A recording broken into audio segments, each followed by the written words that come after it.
ఓం శ్రీ గురుభ్యో నమ. ఓం గం గణపతయే నమ. ఓం ఐం సరస్వత్యే నమ. ఓం శ్రీమాత్రే నమ. ఓం వాగర్ధావివ సంపృక్తో వాగర్ధ ప్రతిపత్తయే జగతః పితరౌ వందే పార్వతీ పరమేశ్వరౌ. ఓం చతుర్భుజే చంద్రకళావతంసే కుచోన్నతే కుంకుమరాగశోనే पुण्ड्रेक्षुपाशाङ्कुशपुष्पबाणहस्ते नमस्ते जगदेकमातः श्रीवाग्देव्यै नमः. ॐ पार्वतीपरमेश्वराभ्यां नमः. ॐ भास्कराय विद्महे महज्योतिकराय धीमहि तन्नो आदित्यः प्रचोदयातु.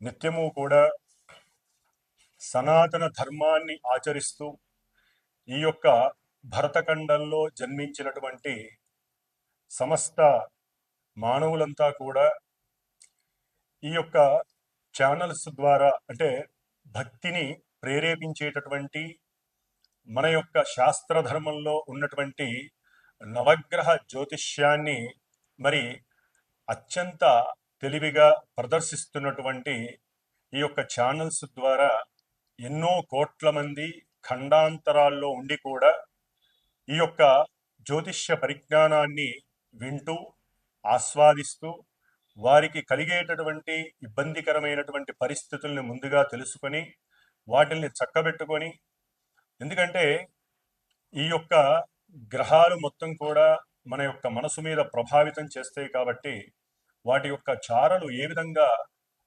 భ్రమిస్తున్నాయి ఈ అంతరిక్షంలో అనేది ముందే తెలుసుకొని చక్కగా వాటికి సంబంధించినటువంటి కొన్ని పరిహారాలని కూడా వారు అనుభవిస్తూ చేసుకుంటూ ఎంతో సుఖమయమైనటువంటి జీవితాన్ని అనుభవిస్తున్నారు.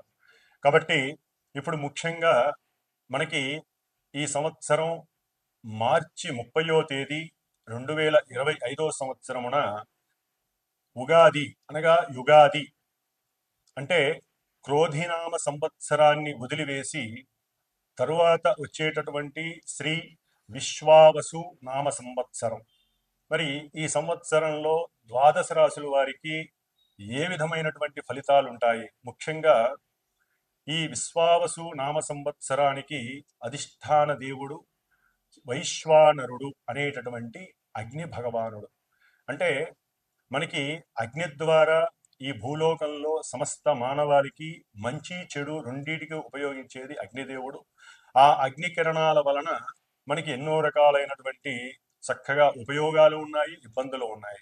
కాబట్టి అగ్నికి అధిష్టాన దేవుడు ఆ సూర్య భగవానుడు కాబట్టి ఆయన యొక్క కాంతి కిరణాలు లోకాలన్నీ కూడా చక్కగా ప్రకాశింపజేస్తూ లోకాన్ని సుభిక్షంగా ఉంటూ ఆరోగ్యాన్ని ప్రసాదిస్తూ సమస్త జీవరాశుల్ని కూడా పోషిస్తున్నటువంటి ఆ సూర్య భగవానుడికి శ్రీ విశ్వావసు నామ సంవత్సరంలో వచ్చేటటువంటి గ్రహాల యొక్క స్థితిగతులన్నీ కూడా ఆయన వలన రక్షించాలని మనస్ఫూర్తిగా కోరుకుంటూ, మరి ఈ యొక్క శ్రీ విశ్వావసు నామ సంవత్సరంలో ప్రజలందరూ కూడా తమ యొక్క కుటుంబాలలో ఉన్నటువంటి సమస్త జనులతో విశ్వాసంగా, భక్తితో, ప్రేమతో, ఎటువంటి గొడవలు కలహాలు లేకుండా వారికి ఉన్నటువంటి గ్రహస్థితి రీత్యా అంటే జన్మజాతకంలో వారు అనుభవిస్తున్నటువంటి గ్రహాల యొక్క దశలు కానీ, అంతర్దశలు కానీ, విదశల ద్వారా కానీ అవి ఇప్పుడు గోచారంలో గ్రహాలు పరిభ్రమిస్తున్నటువంటి నక్షత్ర అనుసారంగా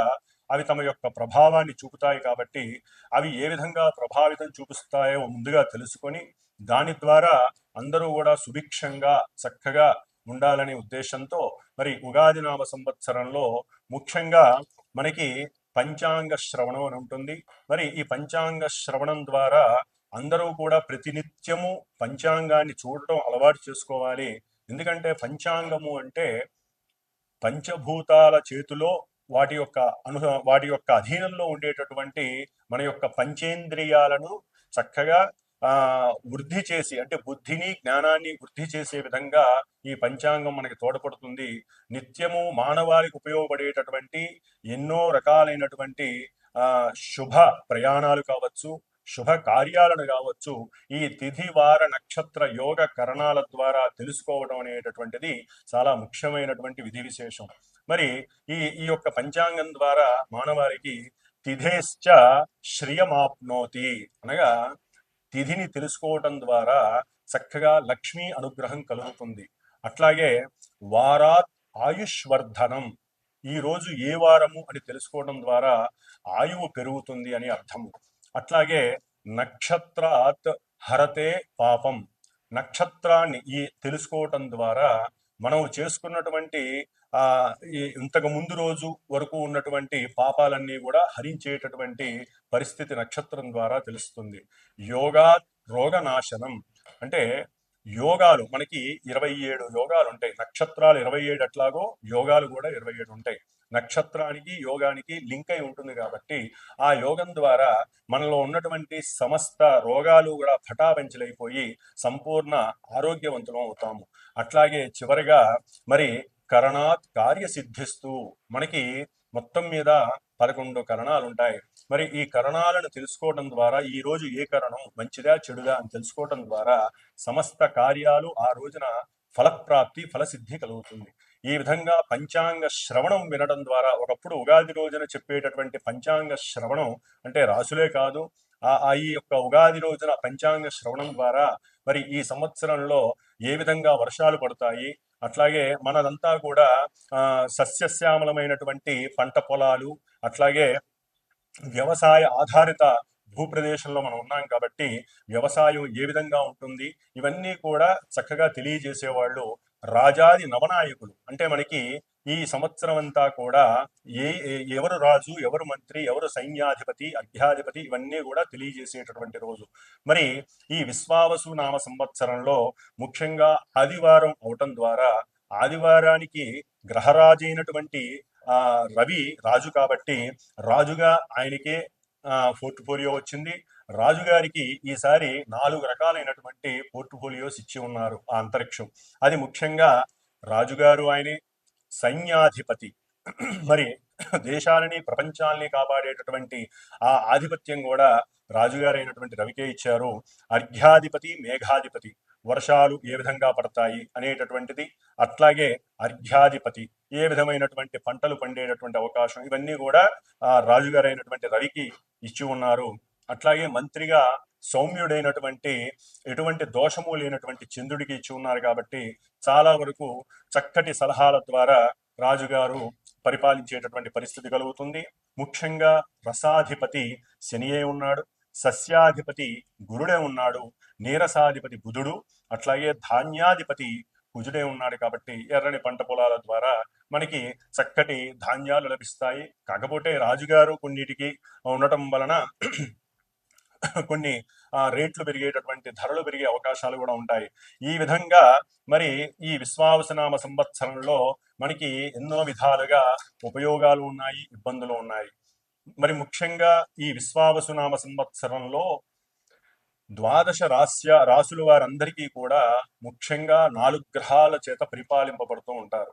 ఎందుకంటే వీటిని ఔటర్ ప్లానెట్స్ అంటారు. అట్లాగే ఇవి చాలా లాంగివిటీ కలిగినటువంటి రోజుల్ని, నెలల్ని, సంవత్సరాల్ని పరిపాలిస్తాయి కాబట్టి వారు ఇచ్చేటటువంటి ఫలితాలు కూడా చాలా నిదానంగా ఉంటాయి. కాబట్టి ముఖ్యంగా ఈ యొక్క సంవత్సర ఫలితాలను తెలుసుకునేటటువంటి విధి విశేషంలో ఏ రాశుల వారికి గురుడు ఎక్కడున్నాడు, ఆయన ఎప్పుడు వక్రించి ఉన్నాడు, అట్లాగే శని ఏ రాశిలోకి మారుతున్నాడు, ఆయన ఏ నక్షత్రంలో ఉంటున్నాడు, అట్లాగే రాహువు ఎప్పుడు మారుతున్నాడు, ఏ రాశిలోకి మారుతున్నాడు, కేతువు ఏ విధంగా మారుతున్నాడు. అంటే గురు శని రాహు కేతువుల యొక్క రాశుల యొక్క మారటము, నక్షత్రాలు వారు ఏ నక్షత్రాల్లో ఉంటే ఆ నక్షత్రాలకు సంబంధించిన ఆధిపత్య పోర్ట్ఫోలియోస్ని వారు ఆ రాశులకి ప్రసాదిస్తారు. కాబట్టి మరి ఎప్పుడెప్పుడు వారు మారుతారు, అట్లాగే ఏ రాశుల వారికి ఏ విధమైనటువంటి సుఖ సౌఖ్యాలు ఉంటాయి, వ్యాపార అభివృద్ధి ఉంటుంది, ఇవన్నీ కూడా మనకి కావలసినటువంటి శుభకరమైనటువంటి విషయాలన్నీ కూడా మరి ఈ శ్రీ విశ్వావసునామ సంవత్సరంలో యుగాది సందర్భంగా మనం ద్వాదశ రాశి ఫలితాల్ని తెలుసుకుందాము. అట్లాగే ప్రతి ఒక్కరూ కూడా ఈ ఉగాది నామ సంవత్సరంలో మర్చిపోకుండా ఇప్పటి నుంచి మనసులో సంకల్పించుకోండి. ఉగాది అంటే గొప్ప పండగ. నూతన వస్త్రాలని పొద్దున్నే ధరించడం, స్నానాలు పూజలు చేసుకొని, అట్లాగే చక్కగా తిలకధారణ కంపల్సరీ చేసుకునేటటువంటి అలవాటు చేసుకోండి. తిలకధారణ వలన ఆయుష్ పెరుగుతుంది, అవతల వ్యక్తులు వశీకరణం అవుతారు. అంటే మనకి శుభకరమైనటువంటి వ్యాపారస్తులు కావచ్చు, ఉద్యోగస్తులు కావచ్చు, వివాహం కానివారు కావచ్చు, విద్యార్థులు కావచ్చు, కుంకుమ ధారణ వలన పొందేటటువంటి లాభాలు అన్నీ కాదు. కుంకుమ ధారణ లేకపోవడం వలన మనలో ఉన్నటువంటి షట్చక్రాలన్నీ కూడా నిద్రావస్థలోనే ఉండి చైతన్యం అనేటటువంటిది జరగదు. ఆజ్ఞాచక్రంలో ఎప్పుడైతే మనం తిలక ధారణ, దాన్ని బొట్టు అంటారు, స్త్రీలే కాదండి, పురుషులు అందరూ కూడా ధరించగలిగితే గనక చిన్నదో పెద్దదో, ఎరుపుదో తెలుపుదో గ్రీన్దో ఎవరికి నచ్చిన కలరు వారు కంపల్సరీ తిలకధారణ చెయ్యండి. ఇది మన సనాతన ధర్మంలో తిలకధారణ అనేటటువంటిది ముఖ్యమైనటువంటి ఈ యొక్క ఆజ్ఞాచక్రం, ముఖానికి సంబంధించినటువంటి ఆజ్ఞాచక్రంలో అమ్మవారికి మనం పెడుతున్నటువంటి ప్రసాదంగా భావించండి. ఉదయాన్నే బొట్టు పెట్టిన వాళ్ళు మళ్ళీ స్నానం చేసేంత వరకు కూడా బొట్టు అట్లాగే ఉంటుంది. కాబట్టి బొట్టు పెట్టడం అలవాటు చేసుకోండి. ప్రతి ఇంట్లో కూడా మగవారు తప్పనిసరిగా బయటికి వెళ్ళేటప్పుడు ఉదయంలో, ఆఫీసు వ్యక్తులైనా సరే, ఉద్యోగానికి వెళ్ళేవారు, లేకపోతే వ్యాపారస్తులైనా సరే, లేదా ఇంట్లో తమ పనులు చేసుకునే మగవారైనా సరే, ముందు దీపారాధన చేయటం అలవాటు చేసుకోవాలి. ఎందుకంటే ఒక్క పూట మీరు దీపారాధన మీకు తోచినటువంటి ఆవు నెయ్యో, నువ్వుల నూనె, కొబ్బరి నూనె మీ గ్రహస్థితిని అనుసరించి చక్కగా చేయండి. దాని ద్వారా మీ ఇంట్లో అష్టైశ్వర్యాలు కలుగుతాయి. స్త్రీలు తర్వాత చేసే వాళ్ళ దీపారాధనలు, పూజలు వారు చేసుకుంటారు. మగవారు మాత్రం దీపారాధన చేసుకొని భగవంతుడి నమస్కారం చేసుకొని బయటికి వెళ్తే ఆ ఇల్లు ఎప్పుడు సుభిక్షంగా ఉంటుంది. ఆ కుటుంబంలో ఎటువంటి పరిస్థితులు అంటే ప్రతికూలమైనటువంటి పరిస్థితులు, అశౌచాలు కలగకుండా ఉంటాయని శాస్త్రం నిర్దేశించింది. కాబట్టి తప్పకుండా దీపారాధన చేయండి. ముందు అవతల వ్యక్తితో మాట్లాడేటప్పుడు ప్రశాంతంగా, నిర్మలత్వంగా, నిర్భయంగా, ధైర్యంగా, ఎటువంటి మనసులో అసూయ, ఈర్ష్య, ద్వేషాలు లేకుండా చక్కగా మాట్లాడడం అలవాటు చేసుకోండి. దాని ద్వారా గ్రహస్థితుల్లో ఎంత లోపాలున్నా కూడా ఆ గ్రహాలన్నీ కూడా మీకు దాసోహం అవుతాయి. మన యొక్క మనసే మన యొక్క గ్రహస్థితి అని అందరూ తెలుసుకోవడం చాలా ఉత్తమం. ఓం. ధనస్సు రాశి. ధనస్సు రాశి వారికి, ధనస్సు రాశి వారందరికీ శ్రీ విశ్వావసు నామ సంవత్సర యుగాది శుభాకాంక్షలు. మరి ఈ సంవత్సరం అంతా ఈ యొక్క ధనుస్సు రాశి వారు కొంత శని యొక్క ప్రభావం చేత బాగానే ఉండి ఉండొచ్చు, సంకల్ప సిద్ధి కావచ్చు, అనుకున్న కార్యాలలో లాభం కలగచ్చు, బాగానే ఉంది. కానీ వీరికి షష్ఠమంలో ఉన్నటువంటి గురువు కొంత ప్రతికూలతల్ని, ఆర్థిక పరంగా కొన్ని ఇబ్బందుల్ని కలుగజేస్తూ, మాతృ సంబంధిత ఇబ్బందికరమైనటువంటి అంటే మాతృ సంబంధిత అనారోగ్య పరంగా మీరు ధనాన్ని ఖర్చు పెట్టినటువంటి పరిస్థితులు, అట్లాగే ఏదైనా బంగారపు వస్తువులు కానీ వెండి వస్తువులను కానీ మిస్ అవ్వటం, వాటిని పోగొట్టుకోవడం, ఎవరైనా దొంగిలించటం, లేకపోతే బ్యాంకులో ఉన్నటువంటి ధన నిల్వలు తగ్గిపోవడం, ఇలాంటివన్నీ జరిగి మీరు కొంత గృహంలో అప్రశాంతతకి గురవ్వటం, సరైన సమయానికి భోజనం లేకపోవటం, దాని ద్వారా కొంత అనారోగ్యపరమైనటువంటి సమస్యలు, ఇలాంటివి ఎన్నో కూడా ఎదుర్కొన్నటువంటి పరిస్థితులు ధనుస్సు రాశి వారికి. ఆర్థిక పరమైనటువంటి బర్డెన్స్ అయితే బాగా అనుభవించారు ధనుస్సు రాశి వారు. మరి ఇప్పుడు గురుడు మే 14 తర్వాత సప్తమ స్థానంలోకి వచ్చి తన యొక్క దృష్టి చేత, 5వ దృష్టి చేత లాభస్థానాన్ని, అట్లాగే ధనుస్సు రాశిని, తమ యొక్క సొంత ఇంటిని, అట్లాగే నవం చేత 3వ స్థానాన్ని చూడటం ద్వారా భార్య యొక్క అనుకూలత వలన ధనాదాయము, ఇరువురు ఒక మాట మీద సంకల్పించుకోవడం ద్వారా, భార్యాభర్తలు ఇరువురు ఒక మాట మీద నిలబడటం ద్వారా వారు చేసేటటువంటి వృత్తి, ఉద్యోగ, వ్యాపార విషయాలలో చక్కటి వృద్ధిని సాధించడానికి గురువు రెడీగా ఉన్నాడు. మరి ఈ గురుడు దాదాపుగా సంతాన విషయంలో కూడా కొంత లాభాన్ని చేకూర్చినప్పటికీ కొన్ని సందర్భాలలో కొన్ని ఇబ్బందుల్ని, వారి నుంచి ఎదురు సమాధానాలు కలగటం, వాటి ద్వారా మానసిక చింతన కలుగుతుంది. మరి అక్టోబరు 18 వరకు, మే 14 నుంచి అక్టోబర్ 18 వరకు ఇదే గురుడు ఆ యొక్క సప్తమ భావంలో వ్యాపార స్థానంలో ఉండటం ద్వారా వ్యాపారం డెవలప్ అవుతుంది, చక్కటి జ్ఞానము ప్రకటితమవుతుంది. ఆ జ్ఞానం ద్వారా 10 మందికి సంఘంలో చక్కగా కొత్త కొత్త పరిచయాలు అవుతాయి. ఆ పరిచయాల ద్వారా వీరి యొక్క వ్యాపార వృద్ధి కలుగుతుంది, చక్కటి ఆదాయం కలిగేటటువంటి అవకాశము, ఆదాయ వనరులు, ఇవన్నీ ఎన్నో జరుగుతాయి. అయితే అక్టోబర్ 18 తర్వాత ఇదే గురుడు అష్టమ స్థానంలో ఉచ్చ స్థితిని పొందడం ద్వారా గృహంలో ఉన్నటువంటి మార్పులు ఆకస్మికంగా మారిపోతాయి. అంటే వీరి ఆరోగ్యం కొంతవరకు కుదుట పడుతుంది.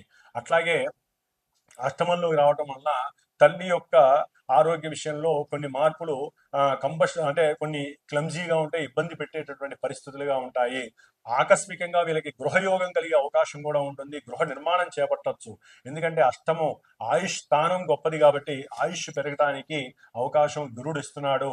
కాబట్టి అక్టోబర్ 18 తర్వాత ఉచ్చ స్థితిలో ఉన్నటువంటి గురువు విద్యార్థులకి కూడా ఉన్నతమైనటువంటి ఆకస్మికంగా స్పెషల్ జ్ఞానాన్ని ఇచ్చి వీరిని ఒక స్థాయిలో ఉంచేటటువంటి పరిస్థితిని కూడా క్రియేట్ చేస్తున్నాడు. ఏదేమైనప్పటికీ అర్ధాష్టమ శని వీరికి మార్చి 30 నుండి ప్రారంభం అవటం, మార్చి 30 నుండి కొన్ని నెలల పాటుగా ఈ అర్ధాష్టమ శని రాహు ఉండటం ద్వారా, ఇంకా కొన్ని గ్రహాలు అక్కడే ఉండడం ద్వారా కొంత గృహ వాతావరణంలో భీతి, భయము, ఆటంకాలు, మానసిక అప్రశాంతత, ఒంటరితనము, రకరకాలైనటువంటి ఇబ్బందులు వీరికి కొన్ని నెలల పాటు కనిపిస్తాయి.